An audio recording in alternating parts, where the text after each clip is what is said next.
Be me, Natasha, 20-something, working a decent office job. Been living with my buddy from college for a couple of years. He's a good guy, clean, pays his rent on time, no real drama. But lately, I've just been feeling worn down. Everywhere I look, it feels like I'm navigating a world built by and for men. The condescending tone from a senior manager at work, the way guys on the street look at you, the constant feeling of having to be on guard. My friend is fine, but he's still a guy. He doesn't get it. He'll listen when I vent, but he has that blank look in his eyes like I'm describing the color of a sound. I've been getting more and more into feminist communities online. It feels like a breath of fresh air. Finally, people who understand. They talk about creating safe spaces, communities where women can exist without that constant low-level pressure. An idea starts to form in my head. I need to live that. I need to be in that environment for real.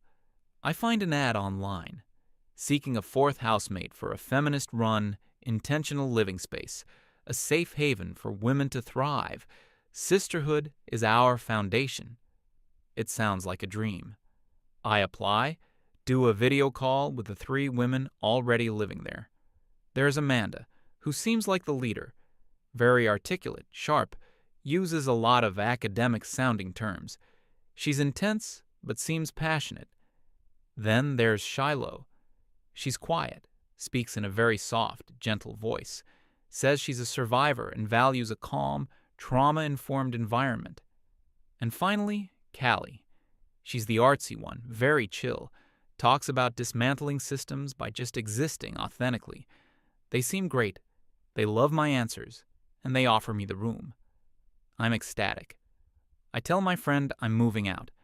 He's leaning against the doorframe of my room, watching me pack boxes. He asks where I'm going, so I explain the setup. A little frown appears on his face. He says it sounds a bit extreme. He asks if I'm sure I want to live in what sounds like an echo chamber.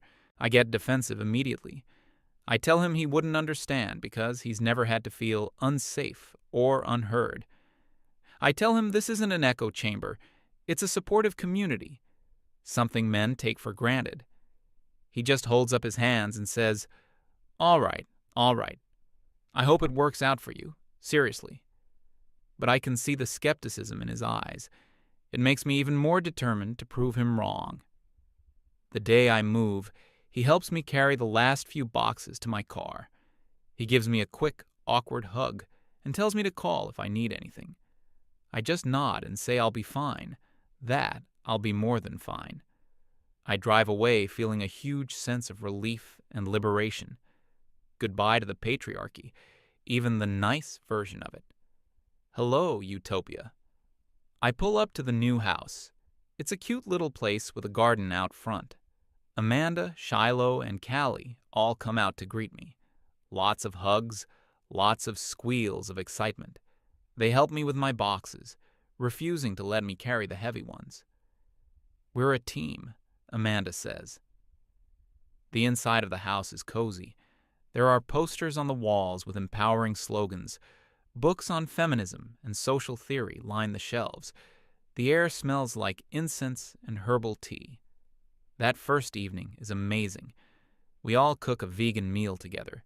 We sit around the table for hours, just talking. I share my frustrations with my old life, and they all nod with deep understanding. Shiloh shares a bit about her past, and we all listen patiently and tell her how strong she is. Callie talks about creative expression as a form of resistance. Amanda ties it all together with insightful commentary on systemic issues. I feel so seen, so heard. I go to bed that night feeling like I've finally come home. The first week is pretty much the same, a honeymoon period. We have movie nights where we watch documentaries and foreign films directed by women. We have check-in circles where we share our feelings. It feels so healthy and communicative. Then, at the start of the second week, Amanda calls a mandatory house meeting. We all gather in the living room. Amanda has a binder in her lap and a serious expression on her face. She says that to maintain the harmony and safety of the space, we need to formalize some community guidelines. She pulls out a document. It's titled the Community Living Accord. It's laminated. It's 12 pages long. She starts to read it aloud. There's a list of problematic words and phrases that are banned from the house. Words like crazy, lame, stupid. The list is extensive. There's a section on emotional labor. It outlines a schedule. Each person is assigned a day where they are the designated active listener for anyone else's problems. There is a rule about guests. No guests are allowed unless they are approved by a unanimous house vote at least 48 hours in advance. Male guests require a 1-week notice and a written statement explaining the purpose of their visit. There is a list of approved household products, all from women-owned, ethically sourced companies.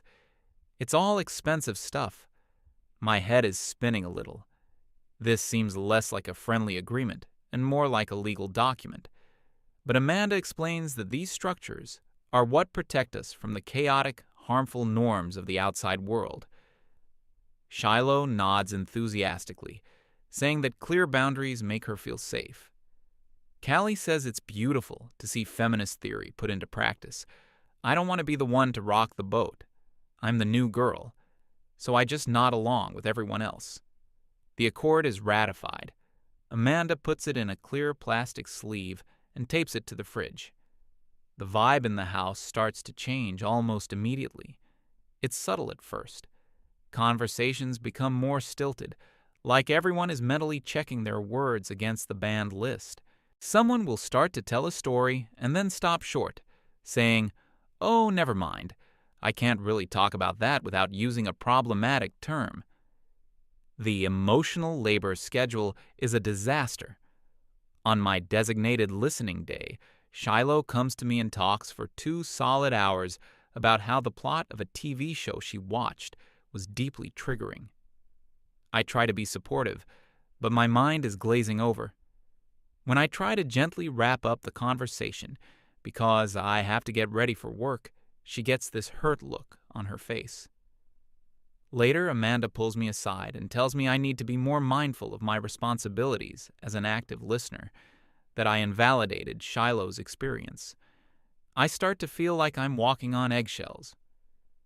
A few weeks go by, and the physical state of the house starts to decline. Mainly the kitchen. It's a mess. Dishes are piled high, the counters are sticky, the trash is overflowing. Callie is the main culprit. She'll make elaborate meals for herself, use a dozen different pots and pans, and then just leave them to soak. The soak sometimes lasts for days. Shiloh never cleans either. She says the sight of messes overwhelms her sensory system. Amanda is busy with her activism and online courses, so she rarely contributes to the daily chores. I find myself being the only one who cleans anything. I'm washing dishes that aren't mine, taking out trash that is almost entirely composed of Callie's artisan kombucha bottles. I finally get fed up. At the next house meeting, I bring it up. I try to be as gentle as possible. I suggest we make a simple cleaning schedule, just to divide the tasks so it doesn't all fall on one person. The reaction is not what I expected. Callie scoffs.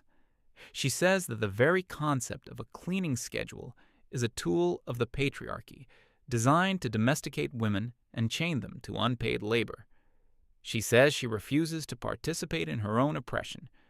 Then Shiloh starts to tear up. She says my request feels aggressive, and that being confronted about the mess is re-traumatizing her, reminding her of a controlling ex-partner who was a neat freak. My jaw is on the floor. I look to Amanda for support, expecting her to be the voice of reason. Amanda gets a thoughtful look on her face, steeples her fingers, and says that while my desire for a clean space is valid, we must also consider the historical context of domestic labor. She says Callie and Shiloh have raised important points. The conclusion of the meeting is that we will collectively hold the intention of a cleaner space, but that a formal schedule is too problematic to implement. Nothing changes. In fact, it gets worse. Now, whenever I clean the kitchen, Callie will say things like, "Thank you for taking on that labor, Natasha. It's so healing to see a sister reclaim domestic work as an act of powerful self-care." I'm not reclaiming anything.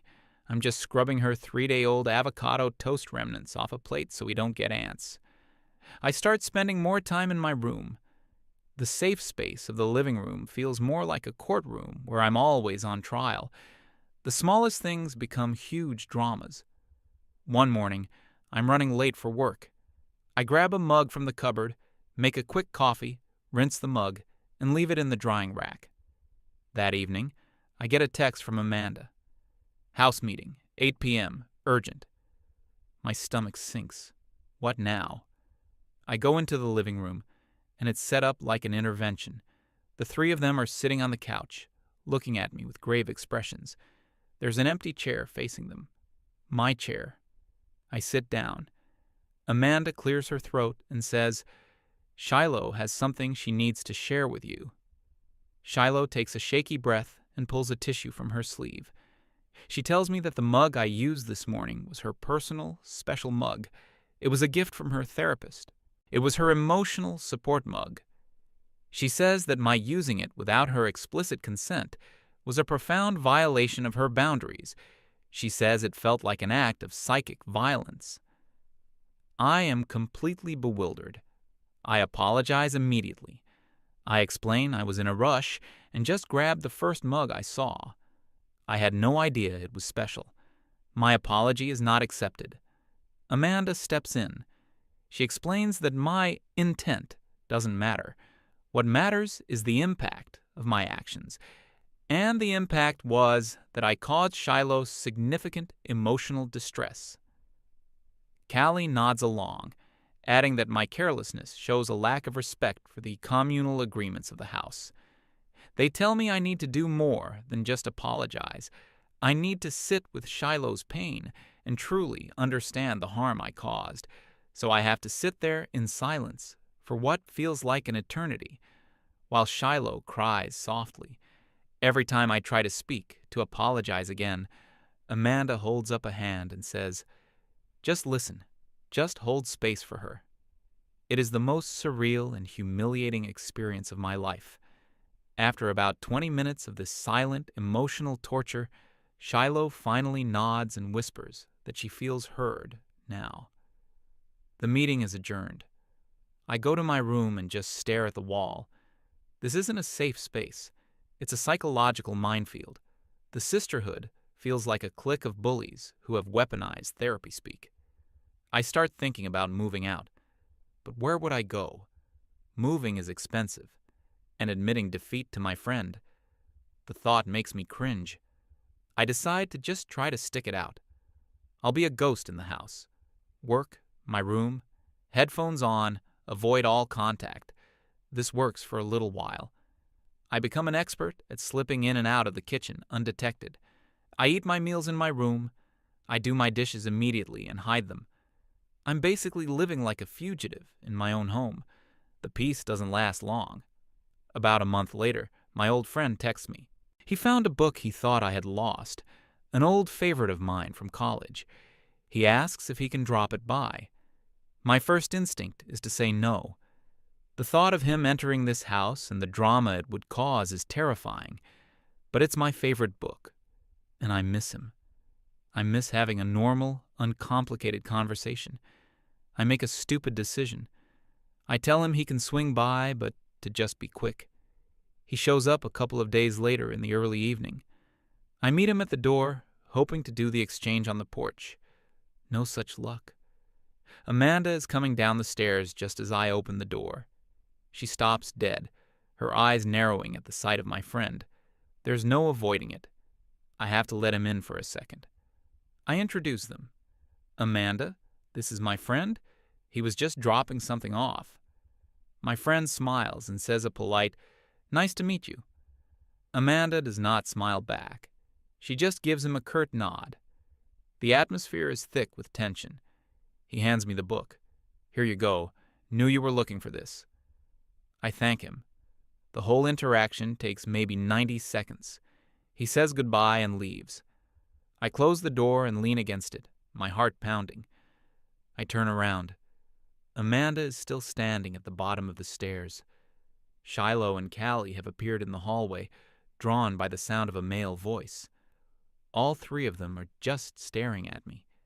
It's the same look from the mug-sident, but 100 times more intense. Amanda speaks first, her voice dangerously calm. She asked me if I remembered the community living accord, specifically the section on guests. I stammer that it was just for a minute. He was just dropping something off. She tells me that the duration of the visit is irrelevant. A man was brought into their safe space without warning and without consent. Shiloh starts rubbing her arms, saying she feels a prickly energy in the house now. She says his presence was invasive. Callie chimes in, saying it was incredibly reckless of me. How could we know he wasn't dangerous? Did I even consider their safety? I try to defend him. I tell them he's my oldest friend, that he's completely harmless. This is the wrong thing to say. Amanda's eyes flash. She tells me that my need to defend a man over the valid safety concerns of my sisters is a textbook example of internalized misogyny. She asks me if I value male approval more than the well-being of the women I live with. The argument escalates. I'm trying to reason with them, but it's like talking to a brick wall. They aren't listening. They're just throwing jargon at me. Problematic, unsafe, invalidating, lack of accountability. They're not my housemates. They're a parole board, and I've just committed a major violation. The fight ends with Amanda informing me that my actions have created a rupture in the community that will need to be addressed through a restorative justice circle that weekend. Attendance is mandatory. I go back to my room, shut the door, and slide down to the floor.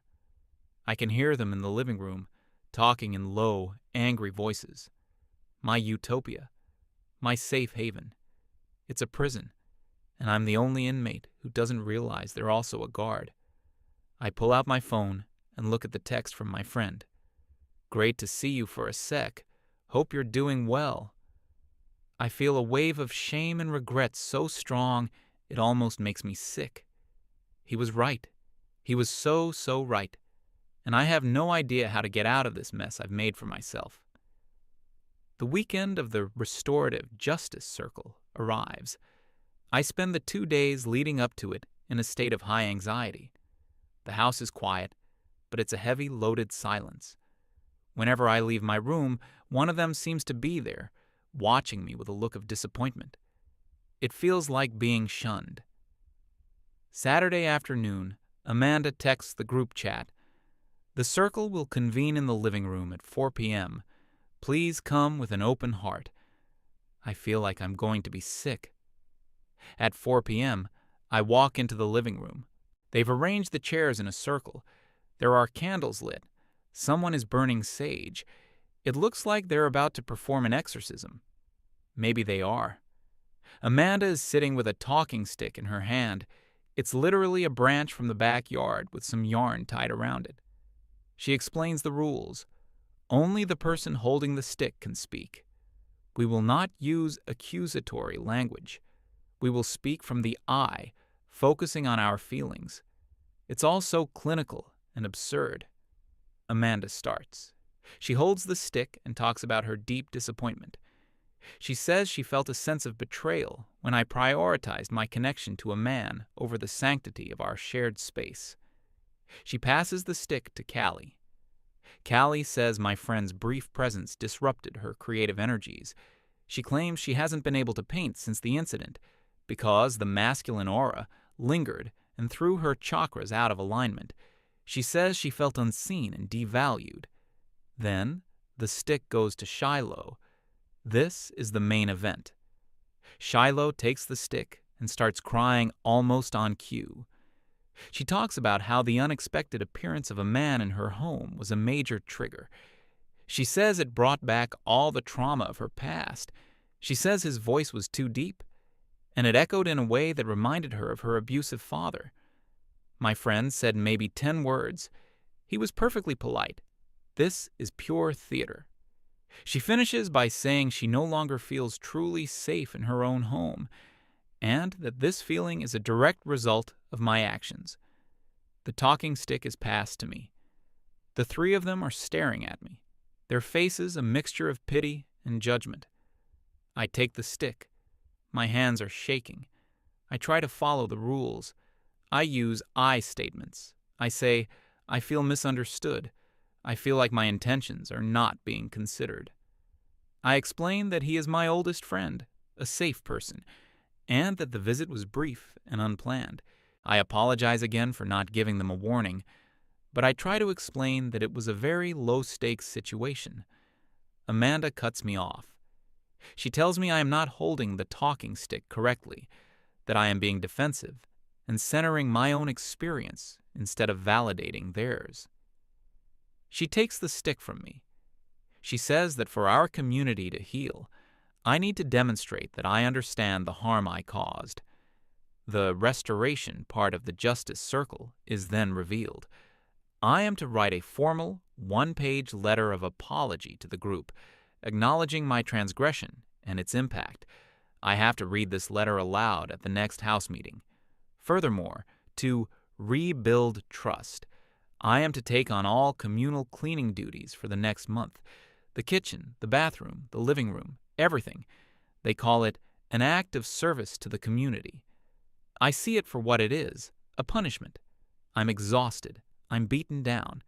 I don't have the energy to fight anymore. I just nod. I agree to their terms. The meeting ends with a group hug that feels completely hollow.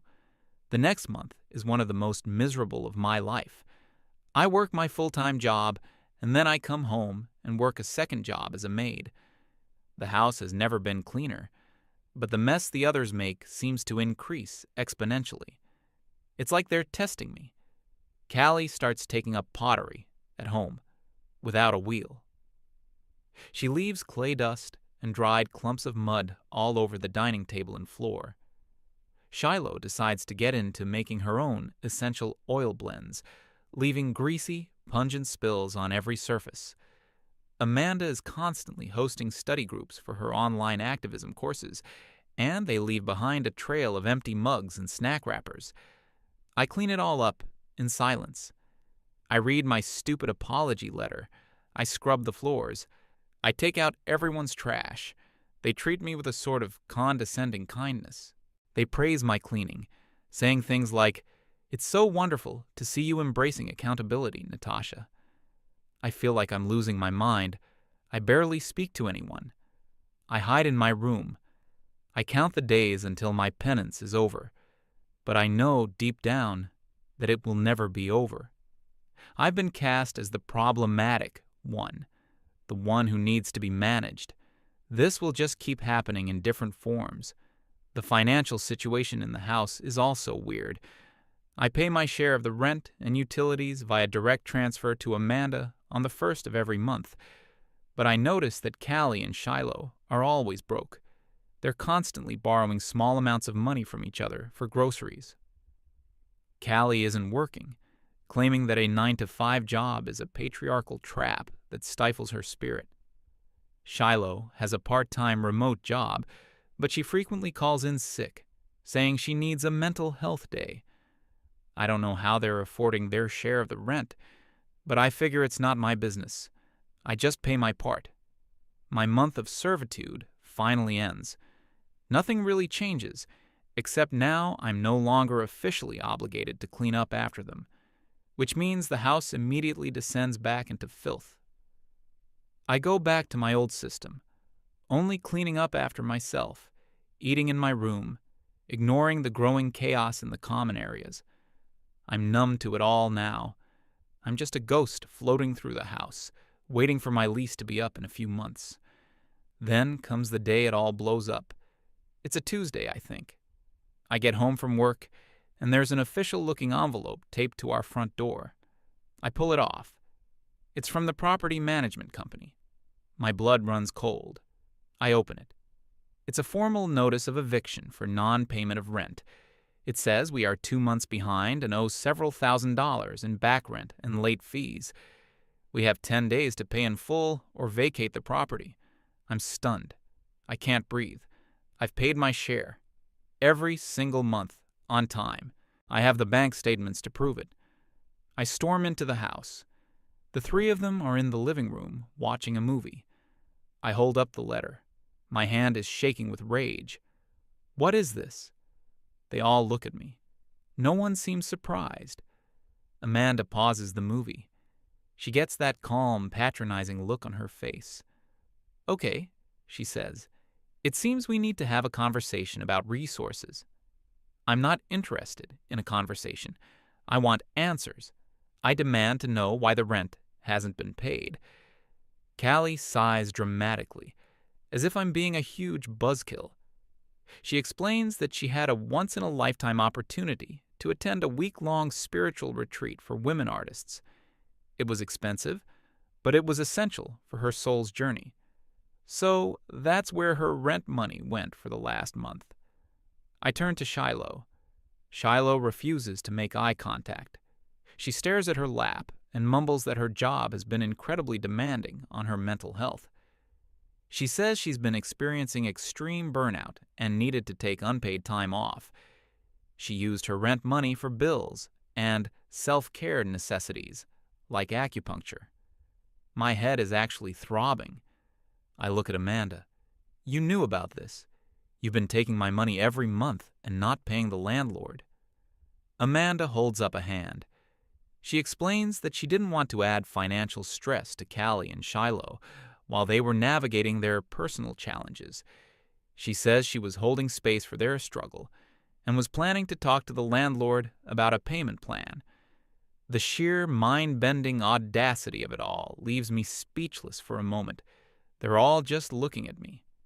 And then the final blow. Amanda says, Natasha, we all know that you're the most financially stable person in this house. You have a steady job. You have savings. My stomach drops. I know what's coming. She continues. From a truly feminist, anti-capitalist perspective, resources should be distributed based on need, not on arbitrary systems of merit.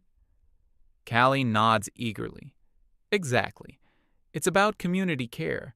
We're a community. We have to care for each other. Shiloh finally looks up at me, her eyes filled with tears. We were hoping you would help us. We're your sisters. We're drowning. They want me to pay their back rent.